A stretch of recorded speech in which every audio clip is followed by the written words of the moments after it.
하나님 감사합니다. 주님은 창조자 하나님이심을 고백합니다. 능력과 존귀와 권세와 지혜와 부가 다 주님께 속해 있음을 고백합니다. 이스라엘의 찬양 가운데 거하셨던 주님께서 오늘 우리의 찬양도 받으시고 부족한 저희들이지만 하나님의 자녀 삼으셨사오니 은혜 베풀어 주시고 함께 동행해 주시기를 원합니다. 오늘 아버지 하나님 짧은 시간이지만은 주님의 음성 듣기 원합니다. 주님의 이끌림 받기 원합니다. 충만한 하루로 오늘도 승리할 수 있게 동행해 주시고 주장해 주세요. 예수 그리스도 이름으로 기도합니다. 아멘. 예, 우리 민수기 26장입니다. 민수기 26장 우리 35절부터 마지막 절까지 계수를 이스라엘이 이렇게 해서 잘 마무리 짓게 됩니다. 이 계수 중에서 제일 좀 이렇게 인구의 숫자가 줄어든 숫자가 어느 지파냐면 시므리 지파예요. 첫 번째 인구조사할 때에 시내산 근처에서 인구조사할 때예요. 그때 한 5만 명가량 있었었는데 시므리 종족에 계수된 자가 2만 몇 명이 줄어들어요. 그래서 12절에 보면 시므리 자손의 종족들은 이러하니 누무엘에서 난 누무엘 종족과 야민에게서 난 야민 종족과 야간에게서 난 야긴 종족과 이래서 쭉 나가서 14절에 이는 시므온의 종족들이니 계수된 자가 2만 2,200명이었더라. 그래서 2만 명가량이 팍 줄어든 것을 볼 수 있습니다. 그 대신에 이제 므낫세 지파가 조금 숫자가 좀 늘어나요. 인구에서 므낫세 지파가 누구죠? 요셉의 첫째 아들 므낫세, 요셉의 둘째 아들이 에브라함이죠. 이렇게 해서 이런 지파들이 좀 늘어나고 굉장히 엄청나게 줄어든 숫자 중에서 시몬 지파가 있습니다. 숫자들 가운데는 그런 게 있어요. 야곱이 시몬을 저주해서 그 숫자가 많이 줄어들었다 그렇게 얘기하죠. 그 대신에 또 그 보면 레위하고 시몬이 똑같이 그렇게 악하게 했거든요. 자기 누이 디나 때문에 야곱의 12아들 중에서. 근데 레위 지파는 그래서 그런지 이스라엘의 사이간에 제사장 직분을 맡기는 했지만 기업이 없음을 보게 됩니다.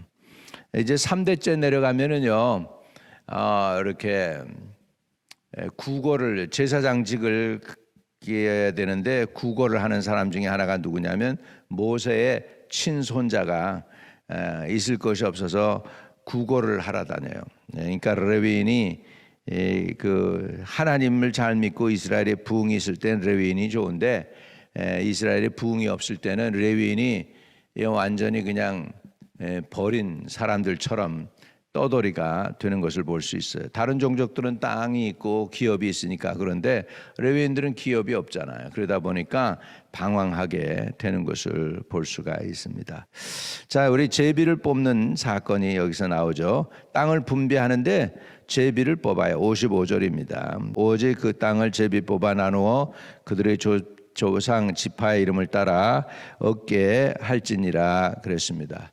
성경에 보면 제비를 뽑는 사건이 여러 개 나오죠. 구약에도 나오고 신약에도 나옵니다. 제일 먼저 하게 되면 제사를 드릴 때 양이나 이제 염소를 잡아서 드리잖아요. 그럴 때 우림 두빔 이렇게 해가지고서 이제 뽑잖아요. 제사장이 뽑아요. 그래가지고서 하나님께 드리는 이렇게 양을 이렇게 흰 끈으로 해서 이렇게 표시를 해놓고 또 애살살 양이라고 그래가지고 바깥에 광야로 끌고 가서 이렇게 이제 그 낭떠러지에 떨어뜨려 죽게 하는 그 양하고를 구별할 때 그때 어떻게 하느냐? 그때 제비를 뽑아서 양을 구별했음을 볼 수가 있습니다. 또 오늘 본문 말씀대로 땅을 그 기업으로 나누어 주게 될 때 기업을 나누어 줄 때에 뭐를 했느냐? 제비를 뽑았다 그래요.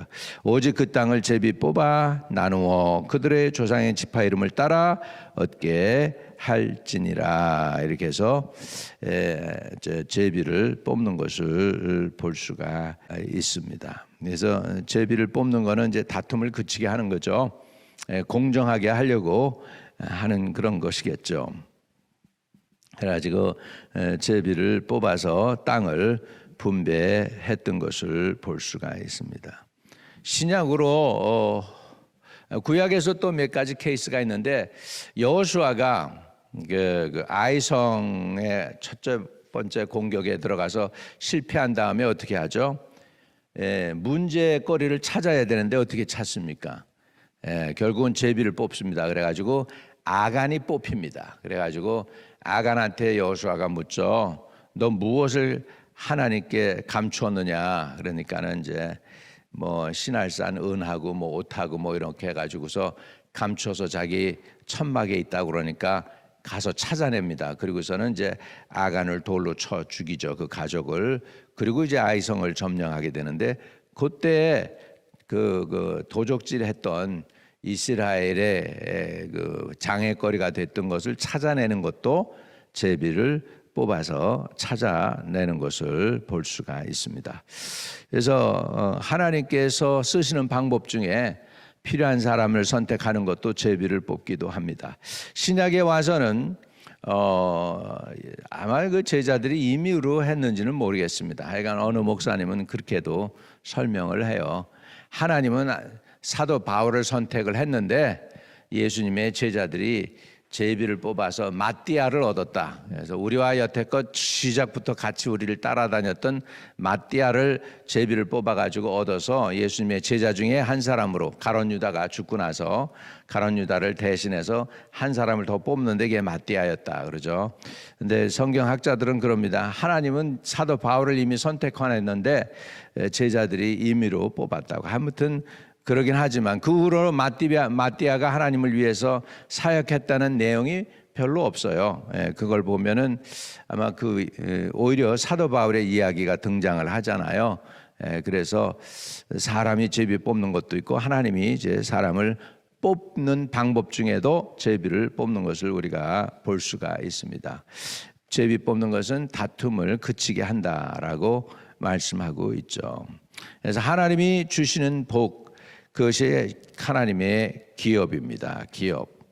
저와 여러분들에게 하나님이 영적 기업도 주시고 이 땅에 필요한 물적 기업도 채우시는 은혜가 있게 되시기를 주의 이름으로 축복합니다.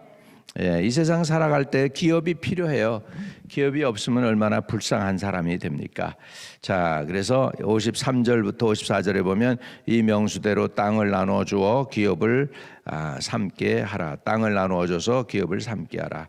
땅을 얻는 것은 복을 얻는 거예요. 그래서 온유한 자는 복이 있나니 저가 땅을 기업으로 얻을 것이며. 여러분, 온유함은 하나님이 주시는 복이 있는데 땅을 기업으로 얻는데요. 그러니까 우리가 온유하게 될 때 땅을 기업으로 얻는다고 하는데 땅을 기업으로 얻는 것은 복이죠. 여기에서 보면 53절에 이 명수대로 땅을 나누어 주어 기업을 삼게 하라고 했습니다. 아브라함, 이삭, 야곱에게 하나님이 약속한 것이 있죠. 아브라함, 이삭, 야곱에게 뭘 약속했죠? 아브라함에게 자손을 약속했죠. 그리고 또 한 가지 약속한 게 있습니다. 동서남북을 바라보라. 그리고 내가 바라본 이거, 그리고 내가 밟는 그 땅을 다 내가 내게 너와 내 후손에게 주리라. 그래서 땅을 주십니다. 그래서 하나님이 주시는 약속 중에서 있는데 그 약속 중에 자손의 축복을 주시는 약속이 있고 아브라함의 축복 중에서 또 하나가 뭐냐면 땅을 얻는 축복입니다. 땅. 그래서 아브라함이 이걸 가졌나요? 아니요. 갖지는 못했어요. 그냥 장막에 거하면서 그냥 기근이 오면 절로 갔다가 일로 이사했다 이렇게 왔다 갔다 하면서 그리고 그냥 거기서 방황하면서 살았어요. 이삭도 그랬어요. 야곱도 그렇게 살다가 결국은 어떡합니까? 결국은 요셉을 미리 하나님이 보내셔서 애굽에서 들어가 가지고서 400년 동안 있다가 출애굽한 사건이 나오지 않습니까? 그러면서 나중에 이스라엘 백성들이 아브라함이 봤던 그 가나안 땅, 그 약속의 땅에 결국은 들어가는 거예요.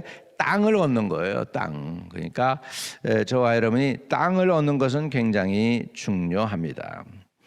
우리 한국 사람들이 좁은 땅에서 살다 보니까 땅에 욕심이 많습니다. 땅에 욕심이 많아요. 그래가지고 미국 와가지고서 보니까 땅이 엄청 싼 거야. 텍사스가 넓어가지고 그래가지고 막 그냥 땅을 걸터는데 나중에 보니까 별로 땅값도 안 올라가고 막 그러는 거죠. 근데 요즘은 이제 땅값이 오르기 시작했어요. 요즘은 땅값이 오르기 시작했어요. 뉴욕 같이 땅값이 이렇게 많이 오르는 게 아니에요. 아틀란타, 조지아 쪽이나 저 남쪽은 그 땅값이 그렇게 비싸지가 않습니다. 아무튼간에 땅을 얻는 것은 복이다라는 것이죠. 땅을 기업으로 얻는 저와 여러분 되시기를 주의 이름으로 축복합니다. 그래서 이 땅을 얻고 자손을 얻는 것은 그 복입니다. 알런 머스크가 한국이나 일본이나 중국이 이대로 나가면 나라가 얼마 남지 않고 인구가 많이 줄어들 것이다. 한국은 완전히 세계에서 제일 인구가 줄어드는 인구 절벽을 지금 경험하고 있는 그런 시대에 왔습니다. 그래서 한국 여성들이 애를 제일 안 낳아요. 세계 여성 중에서 0.8인가 그래요. 0.81 이래. 그러니까 한 사람이 한 사람을 못 낳는 거예요. 한 사람이 두 사람이 결혼을 해서 둘은 낳아야 되는데 둘이 결혼을 했으면은 둘은 낳아야 되는데 둘을 안 낳고 그냥 이렇게 모자라게 늘 낳게 되는 거죠. 그래서 우리가 애국하려면 이제 앞으로 여러분 자녀들 결혼하면은 애를 많이 낳아야 될 것 같습니다. 그래서 성경적으로 보는 축복은 자손과 땅이 복입니다. 그래서 물려받은 기업은 귀중한 것입니다. 이스라엘 백성이 받은 기업의 땅은 여러분 팔지 못하게 돼 있어요. 팔지 못하게 되고 만약에 빚져 가지고서 땅을 뺏겼다 하더라도요.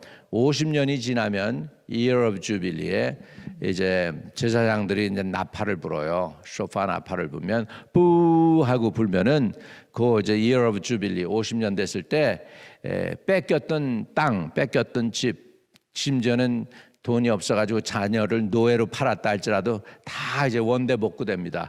돌이키는 회복의 때가 되는 거예요. 그래서 은혜의 해라고 그러죠. 그것을 Year of Jubilee.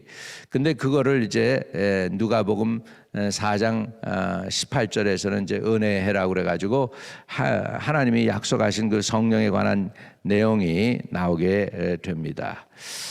그래서 이스라엘은 땅을 기업으로 얻잖아요.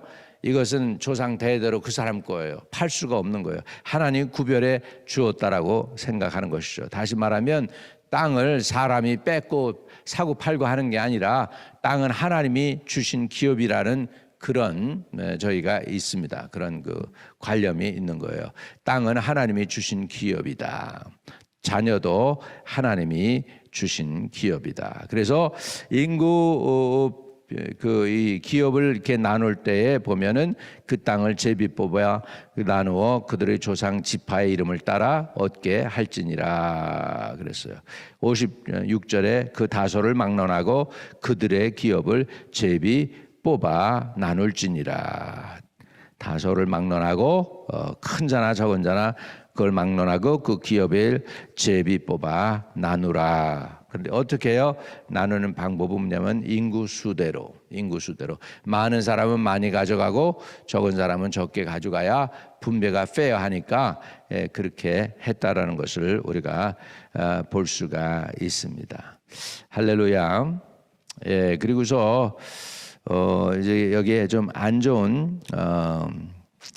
안 좋은 내용들이 좀 있습니다. 64절로 올라갑니다. 모세와 제사장 아론이 시내 광야에서 계수한 이스라엘 자손은 한 사람도 들지 못하였으니 무서운 얘기죠. 그래서 그 중에 누구만 들어갔느냐 하는데 이제 65절에 더 분명해지죠. 그 내용이 이는 여호와께서 그들에게 대하여 말씀하시기를 그들이 반드시 광야에서 죽으리라 하였습니다. 그러므로 여분네 아들 갈렙과 눈의 아들 여호수아 외에는 한 사람도 남지 아니하였더라. 이렇게 해서 택함을 받은 무리들은 참 귀한 존재들이죠. 그런데 그 택함을 받은 무리들 가운데 들지 못한 무리들이 있습니다. 그 뭐냐면 가데스 바네아에서 차라리 애굽으로 돌아가는 게 낫다, 또는 차라리 여기서 죽는 게 낫다, 이렇게 하며 하나님을 원망했던 그 사람들을 이야기합니다. 이 사람들은 이제 모세와 제사장 아론이 시내 광야에서 계수한 이스라엘 자손은 제일 먼저 첫 번째 인구조사에 들었던 그 사람들 중에 여호수아 갈렙 빼고는 한 사람도 두 번째 인구조사에는 들어가지 못했다는 거죠. 다 광야에서 죽게 됐다는 것이죠. 왜요? 저들이 원망했기 때문입니다. 여기서 원망을 하나님은 제일 싫어하시는 것을 볼 수가 있습니다. 심지어 모세도 그것 때문에 가나안 땅에 못 들어가죠. 왜요? 하나님의 영광을 드러내지 않아서. 저들이 또 물이 없다고 컴플레이닝해요. 40년 전에 물이 없다고 컴플레인하더니 40년 후에도 또 물이 없다고 컴플레이닝해요. 그러니까 하나님이 그래요. 저 바위에 가서 명령해라 그랬는데 명령 안 하고 화를 내면서 우리가 또 다시 이 반석을 쳐서 너에게 물을 내랴 하면서 지팡이로다가 두 번을 반석을 때리니까 많은 물이 나왔다라고 얘기해요. 그때 하나님께서 너 왜 내 거룩함을 내 백성들 앞에서 나타나지 않은 거야? 이 일로 인하여 너희는 약속의 땅으로 들어가지 못한다. 모세가 그걸 가지고 고민을 많이 해요. 그리고 기도를 또 여러 번 해요. 그랬더니 하나님께서는 아주 그냥 완전하게 이 일에 대해서는 다시는 기도도 하지 말라고 그러셔요. 그리고 딱 끊어버리셔요, 모세를. 그 이유가 뭘까? 저는 많은 의견이 분분합니다. 시편에도 보면은 시편 그 해석하는 결과가 나와요. 그런데 결국은 그 반석은 바로 예수님을 상징하고 예수님은 한 번 깨어짐으로, 반석이 한 번 부서짐으로 인해서 우리에게 생명수를 주는 것이 성경의 원래 의도인데 모세가 반석을 갖다가 두 번이나 때리잖아요. 그러니까 그것은 하나님의 의도가 아닙니다. 왜? 40년 전에 이미 반석을 쳤어요. 두 번째는 그냥 명령만 하라고 그랬어요. 바위 앞에 가서 명령만 하라고 했는데 그들이 불신앙으로 그랬는지 모르지만 하여간 성경엔 불신앙으로 믿음으로 행하지 아니하고 이렇게 성경은 이야기합니다. 그래서 모세도 결국은 가나안 땅에 들어가지 못하는 그런 안타까운 일을 경험하면서 지금 가고 있음을 볼 수 있습니다. 첫 번째 인구조사는 시내산 앞에서였고요. 두 번째 인구조사는 모압 평지 앞에서이고요. 인구조사를 주도한 사람이 첫 번째는 모세와 아론이었고 두 번째 인구조사를 주도한 사람이 누구냐? 모세와 엘르아살, 아론의 아들이 인구조사의 주모자가 되는 것을 볼 수 있습니다. 목사님 어떻게 알아요? 제일 거기에 나와요. 26장 1절 다시 옛날로 돌아가서 보면 연병 후에 여호와께서 모세와 제사장 아론의 아들 엘르아살에게 말씀하여 이르시되 이스라엘 자손의 온 회중의 총수를 그들의 조상 가문을 따라 조사하되 이스라엘 중에 20세 이상으로 능히 전쟁에 나갈 만한 모든 자를 계수하라 하심에 이랬잖아요. 그래서 이제 첫 번째 인구조사는 모세와 아론이었다면 두 번째 인구조사는 모세와 엘르아살이 했다는 것을 우리는 볼 수가 있습니다. 이렇게 해서 이제 인구조사가 마무리됩니다. 그래서 인구조사를 하면서 한 가지 느끼는 거는 저와 여러분은 어떻게 하든지 발버둥을 치든지 뭘 하든지 간에 하나님의 백성들 안에 여호와의 회중 안에 들어가야 된다는 사실이에요. 아멘. 그 여호와의 회중 안에 드는 은혜가 있게 되시기를 주의 이름으로 축복합니다. 왜냐하면 64절에 모세와 제사장 아론이 시내 광야에서 계수한 이스라엘 자손은 한 사람도 들지 못하였으니, 이거 얼마나 비참해요. 한 사람도 들지 못하였으니 누구만 들어갔어요? 65절에 여호수아와 갈렙만 들어갔다는 거예요. 눈의 아들 여호수아 외에는 갈렙과 여분네 아들 갈렙과 눈의 아들 여호수아 외에는 한 사람도 남지 아니하였더라. 저와 여러분은 이 거룩한 하나님의 회중에 천국의 그 안에 그 숫자 안에 반드시 들어가야 됩니다. 이거는요, 우리 구원의 확신이 있으면 뭐 이제 다 됐으니까 이제는 eternal security of salvation 뭐 이렇게 해가지고 우리 침례교에서 얘기하고 있지만, 그럼에도 불구하고 못 들어간 사람도 있기 때문에 우리가 끊임없이 기도해야 돼요. 왜냐하면 천국은 침노하는 자가 빼앗는다고 그랬어요. 그래서 우리가 천국에 들어갈 수 있도록 하고, 그 회중 안에 들어가더라도 절대로 그 이름이 지워지지 않도록 해야 됩니다. 그 생명록에서 우리의 이름이 지워지지 않도록 끝까지 우리의 믿음을 지키게 해달라고 구하실 수 있는 저와 여러분 되시기를 주의 이름으로 축복합니다. 아니 목사님, 구원의 확신은 뭐고 또 그 회중에 들라고 또 기도하는 건 뭐예요? 우리 세큐어한 게 좋습니다. 세큐어한 게 좋아요. 우리가 안에 들었더라도 자신을 확인할 필요가 있어요. 너희가 너희 자신이 믿음에 있는가 확인하라, 또는 확실한 일에 거하라 그랬지 않습니까? 우리가 주 안에 있는지 확인하는 게 필요합니다. 믿으시면 아멘. 그래서 우리 신앙을 우리가 잘 점검할 필요가 있습니다. 할렐루야. 그래서 인구조사를 통해서 제가 배우는 교훈은 그것입니다. 어찌하든지 여호와의 회중에 들어야 된다. 어찌하든지 하나님의 생명록에 우리 이름이 들어가야 한다. 아멘. 아멘. 여기에 각 지파 이름들이 나오고 그 숫자들이 다 들어갔지 않습니까? 다 들어가 있어요. 그러니까는 이것이 한 생명이 얼마나 귀중한지 몰라요. 저와 여러분이 귀중한 존재입니다. 여호와의 회중 안에 구원의 확신이 있고 하나님이 구원한 그 백성들 가운데 들어가실 수 있기를 주의 이름으로 축복합니다. 어린 양의 보혈과 그 입술의 간증으로 인하여 사단이를 우리가 이겼다고 하는 말씀을 보면, 저와 여러분이 어린 양의 보혈을 붙잡고 그리고 예수님이 날 살리고 구원했다는 그런 간증을 통하여 우리의 이름이 생명록에 반드시 기록되기를 주의 이름으로 축복합니다. 하늘에 계신 우리 아버지여, 이름이 거룩히 여김을 받으시오며 나라에 임하옵시며 뜻이 하늘에서 이룬 것 같이 땅에서도 이루어지이다. 오늘날 우리에게 일용할 양식을 주옵시고 우리가 우리에게 죄 지은 자 사해 준 것 같이 우리의 죄를 사하여 주옵시고 우리를 시험에 들지 말게 하옵시고 다만 악에서 구하옵소서. 대개 나라와 권세와 영광이 아버지께 영원히 있사옵나이다. 아멘. 오늘도 기도 응답이 있는 하루로 승리하시기를 축복드립니다.